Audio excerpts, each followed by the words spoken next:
अस्सलाम वालेकुम वरहमतुल्लाहि वबरकातुहू। सब दोस्त कैसे हैं? ठीक ठाक हैं। ये मेरे पास फॉर्चूनर लेजेंडर आई है, 2023 मॉडल है। ये गाड़ी आपके सामने गाड़ी स्टार्ट है और मीटर के अंदर 3 लाइटें रोशन हो रही हैं। एक ट्रक्शन कंट्रोल है, एक माल फंक्शन है और एक चेक लाइट है। और MID पे लिखा हुआ है check engine visit your dealer. और डी की लाइट आप चेक कर सकते हैं, ब्लिंक कर रही है। कस्टमर का ये कहना है कि मैंने गाड़ी वॉश करवाई है, वॉश करवाने के बाद गाड़ी में चला रहा था, अचानक गाड़ी की ये डी की लाइट ब्लिंक करना शुरू हो गई है और गाड़ी की पिक के अंदर भी प्रॉब्लम आ गई है। और गाड़ी जब गियर गाड़ी का मैंने पी से रिवर्स या डी के अंदर लगाता हूँ तो गियर के अंदर झटका आ गया है। तो उसकी वजह से फिर मैंने गाड़ी चेक करवाने के लिए ये कंपनी लेकर आया हूँ। फिर हमारे पास गाड़ी आ गई है, आप सामने चेक कर सकते हैं। लाइट डी वाली लाइट ब्लिंक कर रही है और गाड़ी एक्सीलेटर बिल्कुल ठीक ले रही है। और ये 3 मीटर के अंदर जो है ना लाइटें ऑन हो रही हैं। ये पी पे गाड़ी है, रिवर्स पे मैं करूँगा, ये झटका लगाया है, उसके बाद रिवर्स में हो गई है, झटका लगाया है इसने ज़ोर से और रिवर्स वाली लाइट आ ही नहीं रही है। मीटर के अंदर आप नीले कलर का निशान चेक कर रहे हैं। फिर उसके बाद एन पे मैंने की है, लीवर एन पे की है, एन पे करके एन पे कर दिया और ऊपर आप चेक कर सकते हैं डी की लाइट ही ब्लिंक कर रही है। लीवर मैंने एन पे रखा हुआ है और लाइट जो है ना डी की ब्लिंक ही कर रही है, डी से आगे पीछे मूव नहीं हो रही। फिर हमने डी में की है, लीवर डी पे कर दिया और आगे सामने चेक कर सकते हैं मीटर के अंदर डी की लाइट प्रॉपर आना शुरू हो गई है। उसके बाद हमने एस पे करना है। ये एस पे मैंने लीवर रखा हुआ है, एस पे, और ये डी शो कर रहा है, एस शो ही नहीं कर रहा। ये एस वाली लाइट जो है ना वो भी नहीं आ रही मीटर के अंदर। और प्लस के अंदर माइनस के अंदर मैं लीवर को लेके जा रहा हूँ, फिर भी इसको अप डाउन होना चाहिए, वो भी नहीं हो रही। और प्लस पे कर रहा हूँ, प्लस पे भी नहीं हो रहा। आप चेक कर सकते हैं, लीवर को प्लस की तरफ भी मूव कर रहा हूँ लेकिन मीटर के अंदर प्लस वाले के ऊपर भी नहीं जा रहा। ये प्रॉब्लम है। एक डी की लाइट ब्लिंक कर रही है। उसके बाद हमने स्कैनर लगाएंगे। स्कैनर इंजन के अंदर DTC चेक करेंगे, कौन सा DTC आ रहा है। इंजन के अंदर एक कोड आ रहा है,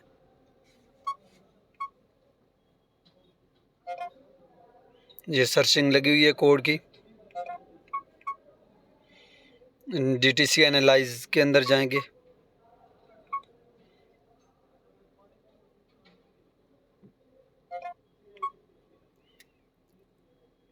ये P071015 transmission fluid temperature sensor A circuit A confirm के अंदर आ रहा है। ये वाला कोड आ रहा है।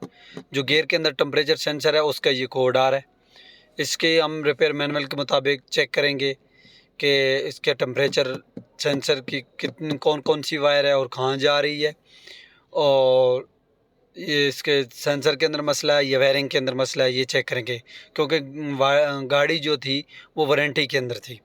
हमें इसका फ्रीज फार्म डेटा सबसे पहले लेंगे। जब ये कोड आया उस वक्त गाड़ी की क्या कंडीशन थी।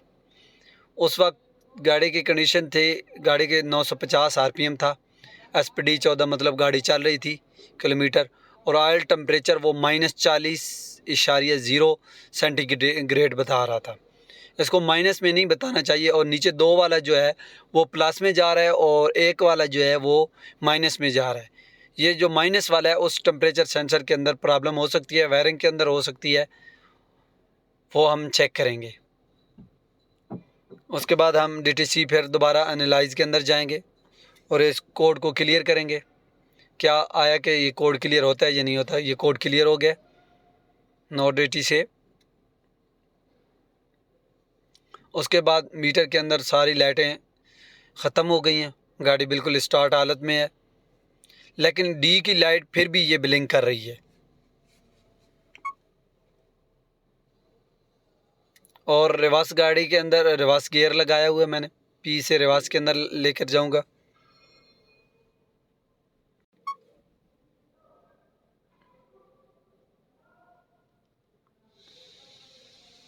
ये रिवर्स के अंदर न्यूट्रल के अंदर लगा रहा हूँ, लेकिन डी की लाइट मुसलसल ब्लिंक होती जा रही है, मुसलसल ब्लिंक होती जा रही है।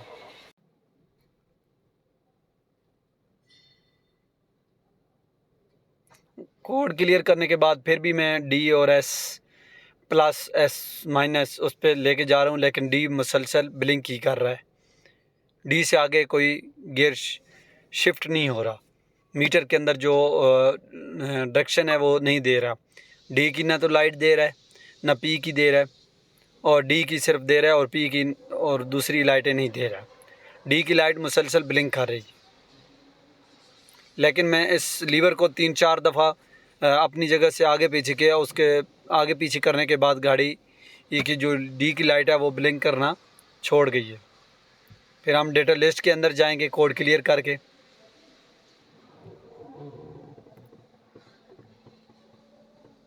आप चेक कर सकते हैं कि ये ऑयल टेम्परेचर 1 जो है वो 55.0 सेंटीग्रेड है, और 2 जो है वो भी 58.1 है, 57-58।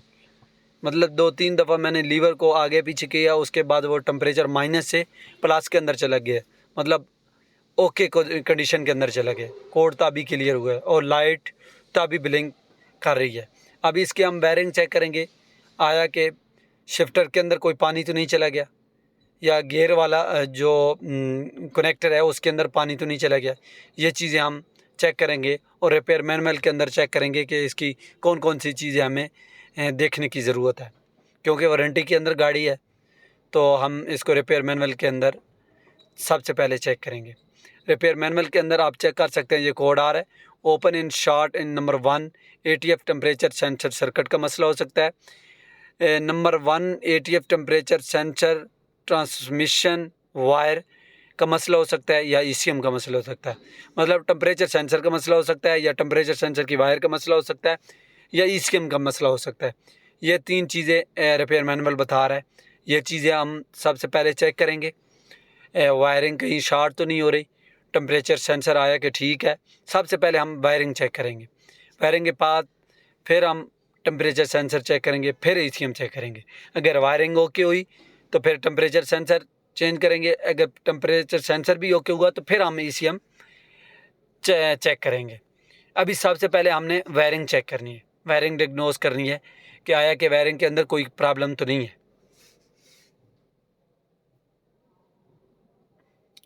ये सारा रिपेयर मैनुअल आपके साथ हम शेयर कर रहे हैं। जो भी गाड़ी वारंटी में हमारी होती है, हम उसको प्रॉपर रिपेयर मैनुअल के ज़रिए, कंपनी का जो ओरिजिनल रिपेयर मैनुअल है सॉफ्टवेयर के थ्रू, हम उससे चेक करते हैं।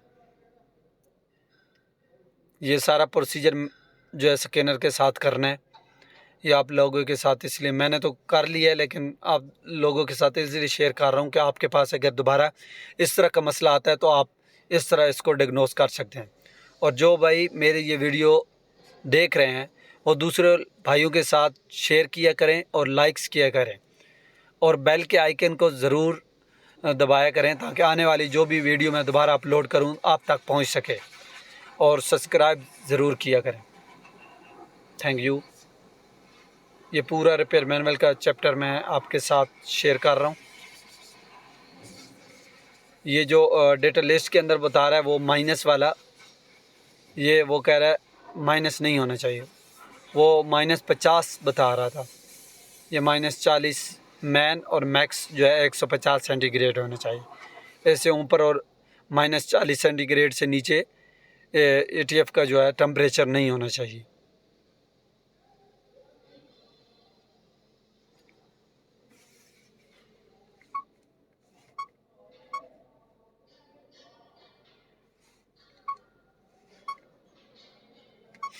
ये प्रॉपर रिपेयर मैनुअल मैं आप दोस्तों के साथ शेयर कर रहा हूँ।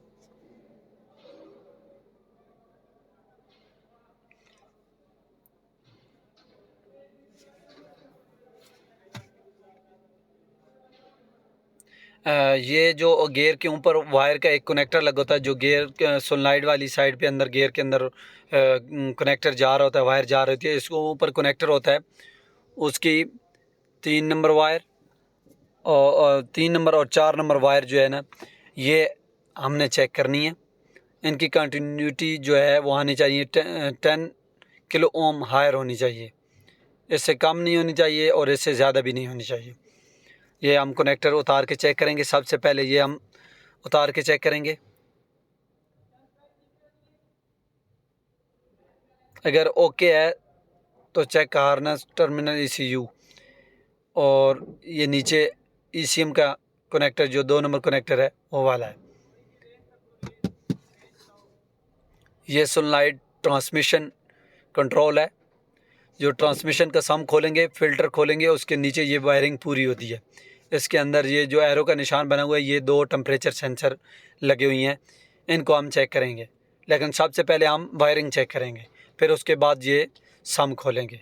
अगर सम के अंदर प्रॉब्लम हुई, वायरिंग के अंदर मसला ना मिला, तो ये खोलने के लिए ये कनेक्टर ऊपर है, ये पूरा जो अंदर कनेक्टर जा रहा है रेड कलर का, ये इसको मूव करेंगे। मूव करने के बाद ऊपर खींचेंगे तो ये कनेक्टर उतर जाएगा, और उसके ऊपर 12 की प्लेट लगी होती है, वो सबसे पहले खोलनी है। उसके बाद वो खोल के उसके बाद ये कनेक्टर पूरा जो अंदर सोलनॉइड, ये 2 गोल गोल बड़े बड़े जो हैं ये सोलनॉइड हैं, और 3-4 जो छोटे ग्रिप हैं वो सोलनॉइड हैं। ये 1 टेम्परेचर सेंसर 1 है, इसका ऊपर रिंग लगा होता है, ये टेम्परेचर सेंसर है। इसकी लोकेशन सम के अंदर ही है, टेम्परेचर 1 सेंसर और टेम्परेचर 2 सेंसर। और ये ECU का 2 नंबर कनेक्टर है, इसके अंदर आप चेक कर सकते हैं। इसकी भी कंटिन्यूटी 79 ओम टू 156 ओम होनी चाहिए। अगर इससे ज़्यादा है तो फिर आपकी या तो टेम्परेचर सेंसर की मसला है या तो वायरिंग के अंदर मसला है। हम सबसे पहले वायरिंग चेक करेंगे। ये रिपेयर मैनुअल ये चीज़ें बता रहा है, जो चीज़ें हमने चेक करनी है।